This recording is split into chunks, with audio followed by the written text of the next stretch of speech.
Hello, everyone, and hello, Andrew. Thank you for taking a minute to be here to talk with me today. We are here celebrating the release of Catching Lightning, my collection of short stories. Andrew, you are a husband, a father, an author, a podcast producer, and now you're stepping into the audiobook recording industry. Your very first audiobook will be Catching Lightning, which is really cool. I am extremely grateful and excited about this collaboration with you. I love the work you've done on your podcast already. And I've seen a little bit of what you're bringing to the table for the audiobook, and it's going to be phenomenal. Not only has your work spoken for itself, I'm also very humbled to be able to do all this kind of thing with other local creators, local artists, local writers. But other than that, is there anything that you'd like the people to know about yourself beyond that brief introduction? That's a big piece of it. I am a podcaster.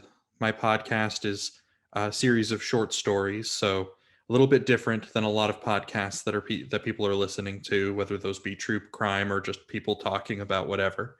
And so a little bit more produced.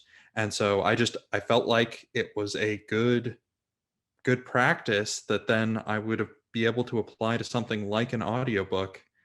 And so that was why I reached out to you just to see if this was something you'd be interested in doing. And I'm really glad that we're able to do this. Good. Me too, man. It's definitely an experience to try to read a story out loud, to read multiple stories out loud, and to get it where you're not skipping words, you're not stumbling over yourself, which I do. I tend to ramble, and that kind of comes out when I read stories out loud. So it's really cool that you're able to get the practice from the podcast before sort of jumping into that. So I know time for everybody is short, so I'm going to jump right into just some questions for you. What do you think, and this is a question I've gotten before too, and it's always fun to talk about and be a little bit nostalgic. What do you think first attracted you to the many worlds of speculative fiction and fantasy and science fiction and all that stuff? Well, growing up, some of my favorite stories were uh, Tolkien with The Lord of the Rings, C.S. Lewis with The Chronicles of Narnia, and Star Wars, both the movies, and I read so many of the expanded universe, now Legends books. And just I loved the magic, but the worlds that could be so different, so just unlike ours, and the wonder that came with that, I think has always been the thing that has attracted me to it and just kept me coming back. Okay, yeah, I can definitely feel that too. I think what's really great about spec fiction is you do get immersed in those worlds. You do get shown all kinds of things of wonderment, but you also have a lot of connection to reality in those too, and a lot of connection to our day-to-day lives. And it's amazing how some of those masters can bridge that gap. um, Other than those big three that you mentioned, is there anybody a little bit more obscure, anybody a little bit maybe more off the beaten path than a C.S. Lewis or a Tolkien that really pulled you into fantasy and sci-fi stuff? Well, a couple of authors who got me back into reading. There was a while after college where, for various reasons, I just wasn't reading as much as I used to. A couple of authors that really helped me get back into reading were Brandon Sanderson, who writes the Stormlight Archive and the Mistborn series, um, Patrick Rothfuss, who writes the Kingkiller Chronicles, and Got that one right by me. and George R. R. Martin with the A Song of Ice and Fire series. Okay. Recently, though, this wasn't a person who brought me back into reading heavily, but my recent favorite has been N.K. Jemisin. She just blows me away with her craft and her ability to tell stories that just go beyond anything I could imagine. I know you recommended her to me before, and she's definitely on my list. I've been a little bit bad at reading more modern fantasy authors. It's been the last 20 years or before then that I've been reading, so I'll definitely check her out. So either related to your writing or the podcast, or really both, I guess. How has your craft sort of changed and improved since you first started writing and working in the genre?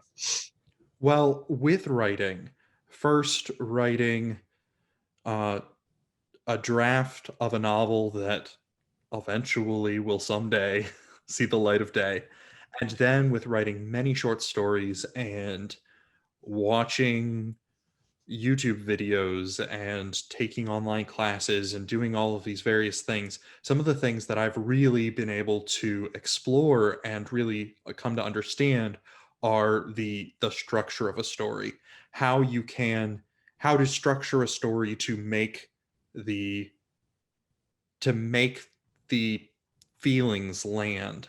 Um, it's it's so easy to just come up with an idea, but it's so much harder to figure out how you make that idea work and resonate with the reader. And that's been something that I've learned a lot about, as well as, especially with the podcast and doing all of these different individual short stories, I have really gotten to explore different styles, different subgenres of speculative fiction, play around with tense and point of view, first person, third person, things like that in my writing that just a little bit harder to really try out and experience when you're just writing things at the length of the novel.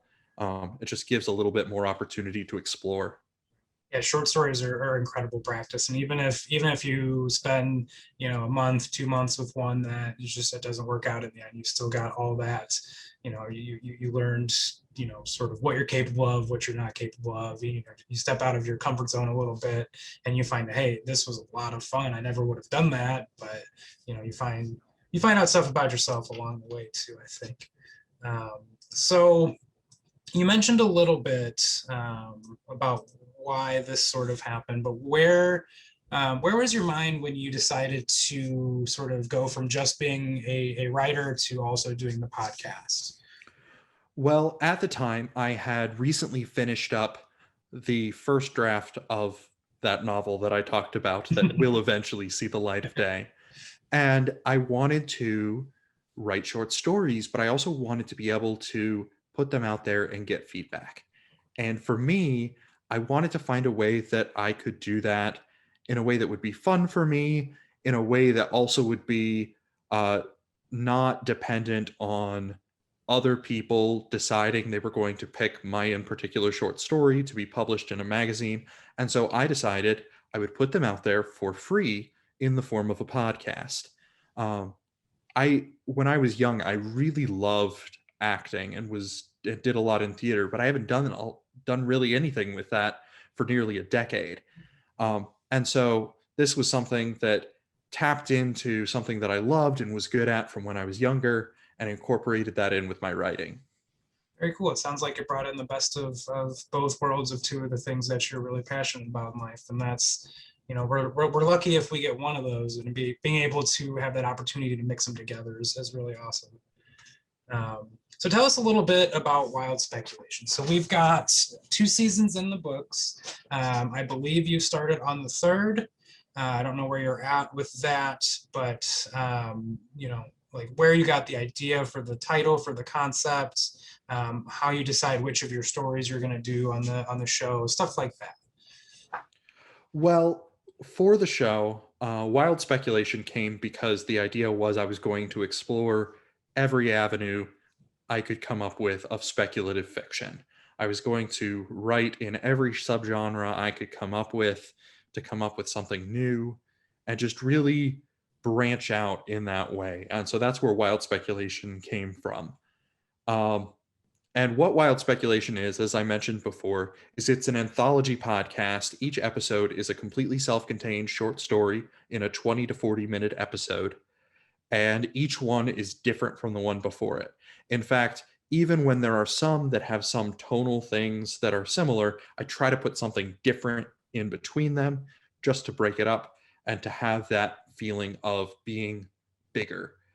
Um, but yeah, I wanted to do that. I wanted to explore, and so I wanted to be able to take some people along with me and hopefully I'll as well get feedback on my own writing as a result. Right. Very cool. I'm assuming you have a lot of short stories that haven't made it on the show too. Do you have like, you have a pretty good idea when you write something, if it's something that you're going to want to read, or is that sort of a selection process for you? Or... So I don't have a whole lot of finished short stories that didn't make it onto the show. But I have ideas. abandoned short Yep. stories, abandoned ideas that it became fairly clear early on. Okay. But for both of the first two seasons, I had some of the stories written before the season started, but then I'm writing as I go. And so it's almost like a television writer where you're writing, you take what you've got, you make it as good as you can, and then you put it out there. And so that's what I've really been doing. I have a friend of mine who is a professional freelance editor, and I work with her to polish the short stories as far as especially the line editing. My wife is a teacher. She does a lot of teaching language arts and analyzing stories as a teacher. So she usually is the first person who reads every story, and it's that first pass that she tells me like, yes, there's something here, and maybe these are some things that need to be changed, but you've got something here. And other times that she's just like, this isn't working. This isn't working. But with practice, I've gotten to the point where I can see that a lot more quickly. I am more likely to be able to pinpoint like, yes, I've got something here. And so fewer of my short stories ever get to the point where I have to abandon them. I usually can figure that out in the idea stage. Figure out maybe it's not the whole thing that needs to go in the bottom of the drawer, but maybe just a couple paragraphs or sort of an idea there. It's really cool that you have somebody so close to you who's willing to be, it sounds like, brutally honest sometimes with you about something not working. My wife's like that too, but I think most creatives aren't in in that same boat. Most of us have a significant other who says, "Oh yeah, that's good, that's great," and sort of moves on. So that's awesome. So what have been some of the most valuable lessons you learned about yourself and sort of about your creative flow while you've been doing the podcast? Well, the first thing is that I love narrating.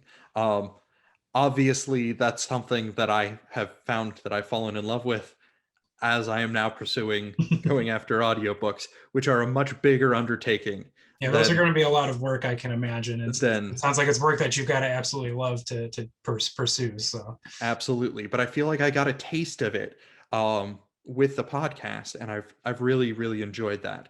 The other thing I found is writing on a deadline is hard. it Both is. of my first two seasons, like I started out with the goal of like an episode every 2 weeks, and these are going to go out on a schedule. No, by the end, there's a month between the last each of the last couple of episodes, just because getting the story, figuring out how to make it work, getting it right, and then getting it to my editor, working with the editor, and then getting it recorded and getting it up. It just it's really difficult to have that happen on a schedule. It is. You mentioned a few minutes ago about writing for TV shows, and I think that's probably the case now. Now that you're saying that, I've got a new theory where the TV shows that randomly have musical episodes, where you wouldn't think, like I'm thinking about Community and specifically right now. I have a feeling that the writers are like, oh crap, we don't have anything written for next week, and they're like, let's do a song episode, give them a little bit more of a cushion there in between. It's definitely a good lesson to learn, and imposing deadlines on yourself is extremely useful in getting things done, but it also makes you sweat a little bit. Yes, it does. So is there anything about maybe the podcast industry or narration in general that you think might surprise listeners? Well, a few things. As far as narration, there's just so much more that goes into it than just sitting in front of a microphone and reading the text on the page. Um, I work really hard in my podcast to make it sound like everything is in one take. Sometimes I don't. Sometimes the sound doesn't quite match up, but it would actually surprise a lot of people, I think, if you went through and figured out how many spots in the audio are actually like, nope, I stopped, I had to retake that line and then keep going. or things that it's like I lost my place, and so I just left dead space to then pick up on the next line, but then I go in the editing process and cut that dead space so that it sounds like a completely natural amount of like pause between these two lines. Things like that. As far as podcasting, the thing that came to mind is podcasting is, like so many other elements of content creation, something that the majority of people doing it are out there doing it just because they love it. They're doing it for free. They're small-time creators who are not able to monetize it, or if they are able to monetize it, like maybe they're breaking even with the cost of what they're doing. Um, but unlike YouTube or Instagram or TikTok or any of a million other sites that you can do this on, where you can be a content creator, there isn't a place where people go to listen to podcasts and then interact in a social media setting. So, as a small time podcaster, you can almost feel a little bit like you're just kind of shouting into a void because there isn't likes and comments that you can then interact with, or there is not a feeling of like a community building around your content unless you get to be a big creator. But in general, the number of people listening to a podcast, the percentage of those having that kind of engagement is going to be lower, because in order to have that engagement you have to go somewhere else. It's not where you're listening to the podcast. It's you have to become a part of a Discord server. You have to interact on social media. You have to go find it somewhere else. So, because of that, the one thing I would say is if you have a small time podcaster that you really like, follow them on social media. If there's an episode that really hits with you,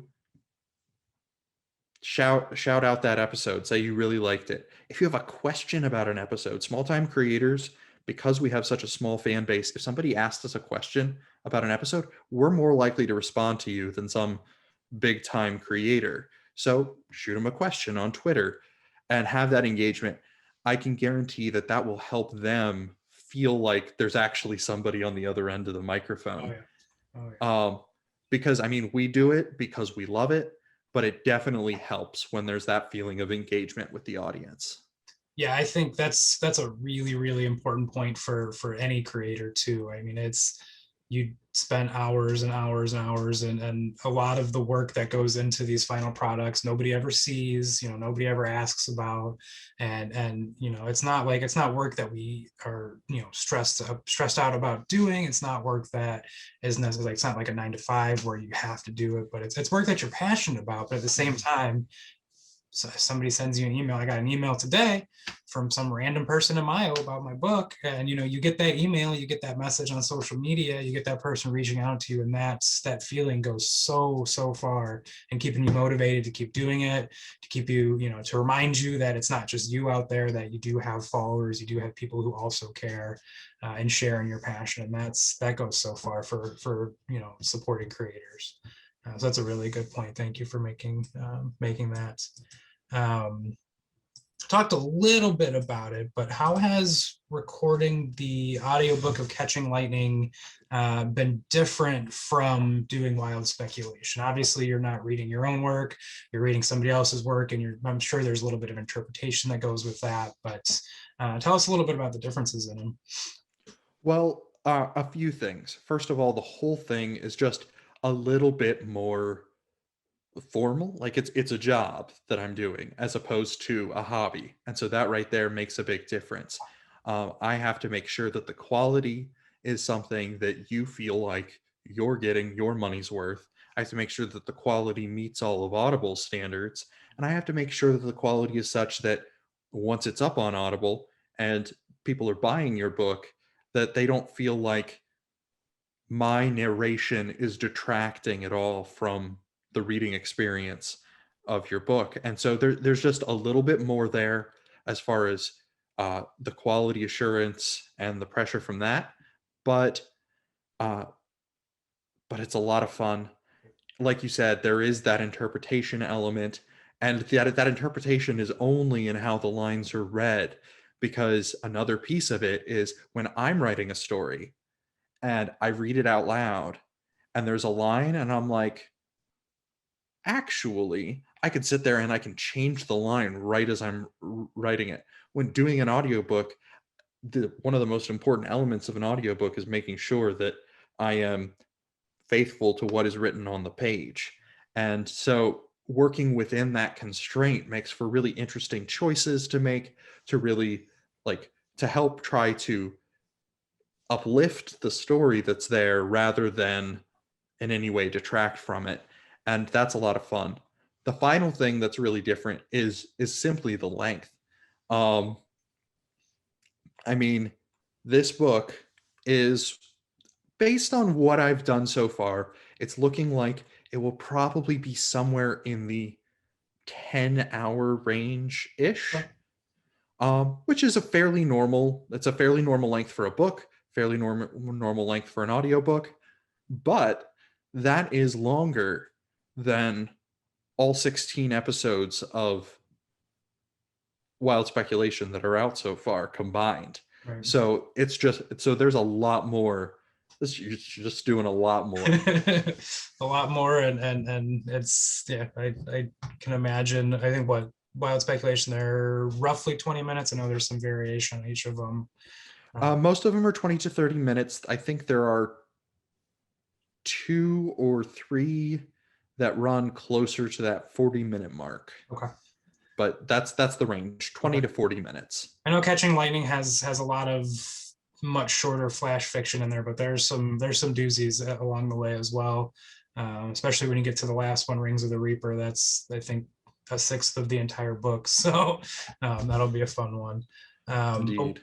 What tools, as creators, we all have our own tools that make our final product and make our work easier and better and more than what we could do without them. What tools have you found to be the most useful in narration and recording? Well, one of the most important things is having a microphone that is not just your onboard computer microphone, headphones for the purposes of being able to listen back as you're doing editing, as well as just to really quickly listen back to specific lines. And you're like, wait a minute, did that sound the way I think it sounded? Because if so, I need to re-record that. And then there's an excellent free program called Audacity that a lot of podcasters use, a lot of audiobook narrators, especially those starting out like I am, use.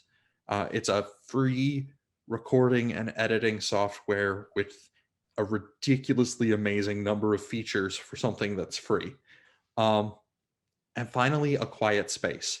For my podcast, I haven't worried as much about the space that I'm in. And so if it's slightly echoey, if I'm in a place where I've got that off of the walls, I haven't worried about it too much, especially for the older episodes of my podcast. But obviously for an audiobook, I can't do that. So I've actually taken to like cocooning myself in at my desk, and like I've got a mattress behind me and like couch cushions next to me and like pillows behind a blanket on the wall in front of me, so that I'm surrounded by these things that will deaden any echo as well as any noise coming in, just to increase the quality of the sound and to hopefully not make it so that things outside of that little chamber are coming in and messing with the sound. I do appreciate that extra effort, and it's really kind of funny to visualize that space that you're working in. I love it. I was kind of wondering what you're using for sound dampening. If the people who've been at it for years and years have the specially tailored rooms, and the acoustics are down just right, and they have the best materials, but you got to do with what you can find and what you have on hand. Especially when you're first getting started with stuff. Audacity, I've used a little bit for like random things that I've been asked to do, and it's a great program. It really is. It's really simple to figure out and to use, and really powerful for, like you said, being a free program. Anyway, last question I want to ask you is after the audiobook, what do you think's next? Are you gonna start reaching out for more audiobooks? Are you gonna do more podcasts? What's the big picture plan for you? Season 3 of Wild Speculation is going to start on May 15th. The first episode is going to drop. The first episode will drop a couple days earlier for members of my Patreon who are at a certain level or higher to get early access to the podcast. And so I'm going to be doing that over the summer. I'm going to be getting this audiobook recorded, getting it as polished as I can, figuring out everything I can with this audiobook.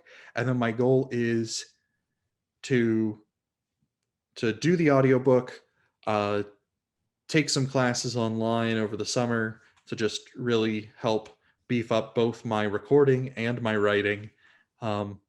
Start in on another draft of my novel, and then in the fall would be when I will be starting in again on finding other clients for audiobooks. It's kind of necessary for my kids to be in school when I'm actually recording. Right. Otherwise, it just doesn't work out. And so right now they're in school 2 days a week, so I can do the recording on Mondays and Tuesdays and then do editing on Wednesdays through Fridays. But then hopefully by the fall, they will be in school full time and I can just We can only hope, work. right? I think artists have had to do a lot of adaptation over the last year and a half. And Indeed. it makes sense that doing an audiobook and recordings is no difference. So, well, I appreciate it. I'm going to go ahead and share, the link to Wild Speculation, anything else like that. But if there's anywhere else, any other things that you want me to share with our viewers, just let me know and I'll put that out for them. But once again, Andrew, thank you for doing the audiobook for Catching Lightning. I think it's going to be incredible once it's finished. People that enjoy audiobooks, you're not going to want to miss it. And Andrew, thank you for talking to me tonight. Sure thing. Have a great night. You too, man. Bye. Bye.